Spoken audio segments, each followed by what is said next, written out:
आज मी तुम्हाला भेजा फ्राय करून दाखवणार आहे। हे बघा, इथं हे भेजा आहे आणि मग त्याच्यासाठी लागणारं साहित्य कांदा आहे, अद्रक लसणाची पेस्ट आहे, टोमॅटो आहे, कोथिंबीर आहे। चला आता आपण कढईत तेल घालून घेऊया। आता कढई गरम झालेली आहे, तेल टाकून घेते कढईत। चला आता अद्रक लसणाची पेस्ट टाकून घेते।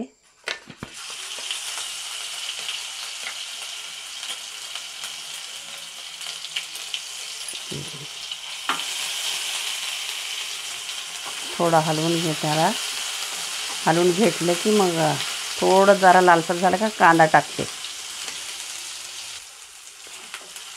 अद्रक लसणाचा कच्चापणा जाजेलो थोडं त्याला तेलात खालीवर फ्राय करून घ्यायचं।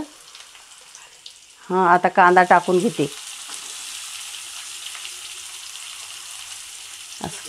कांदा टाकून घेते आणि कांदा बी ब्राऊन कलरचा लालसर होईपर्यंत तळून घ्यायचं।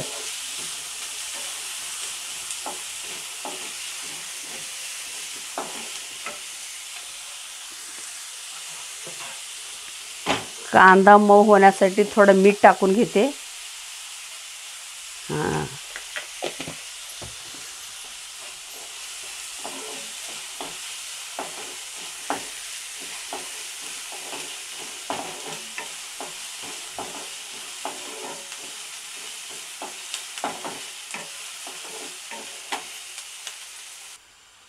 हे बघा, आता आपला कांदा लाल झालाय, मऊ झालाय।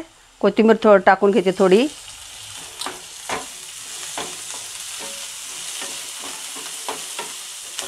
आता टोमॅटो टाकून घेते। मस्त नरम होईपर्यंत टोमॅटो तळून घ्यायचं। हळद टाकून घेते थोडी, म्हणजे लवकर मऊ होते टोमॅटो।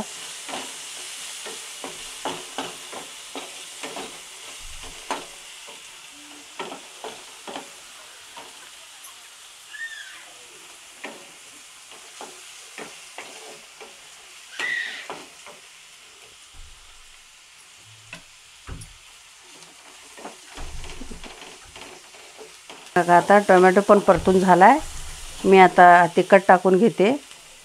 हे बघा असं झालंय, ह्याच्यामध्ये तिखट टाकून घेते। हे काळं कांदा लसूण मसाला आहे, आमच्याकडे काळं येसूर म्हणते त्याला, घरचं काळं तिखट। आणखीन हे लाल बेडगी काश्मीर मिरची दोन्ही मिक्स असलेलं आहे। हे गरम मसाला टाकून घेते। आणि तुमच्याकडे जे बी मसाला साठवणीतला आहे तिखट ते तुम्ही टाकून घेऊ शकता, आपल्या आपल्या आवडीप्रमाणे तिखट कमी जास्त असं टाकून परतून घ्यायचं व्यवस्थित।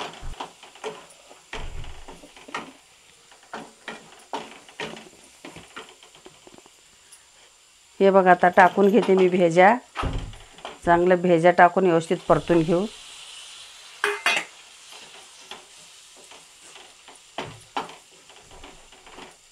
चांगलं एकजीव होईपर्यंत परतून घेते।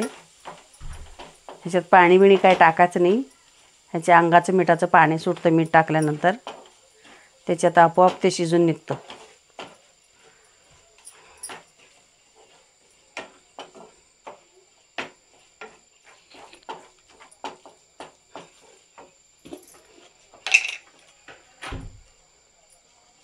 चवीपुरतं मीठ टाकून घेते।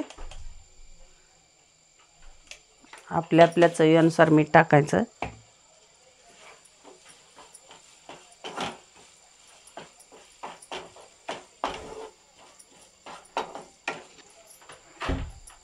तेव्हा थोडं झाकण ठेवून झाकून घ्यायचं, लवकर मऊ होतं। हे बघा, आता आपलं कसं झालंय, भेजा शिजून तयार आहे आता खाण्यासाठी। पाणी बिणी काय घातलं नाही, पाणी बिणी न घालता शिजून तयार आहे। पाणी घालायचं नाही, आपोआप तेल टाकलं ना तेलामध्येच भेजा फ्राय होऊन निघतं, त्याच्यातच शिजतं, पाणी घालायची गरज नाही ह्याला। झालं, तयार झाला आता भेजा खाण्यासाठी तयार। या जेवण करायला, जेवण करू।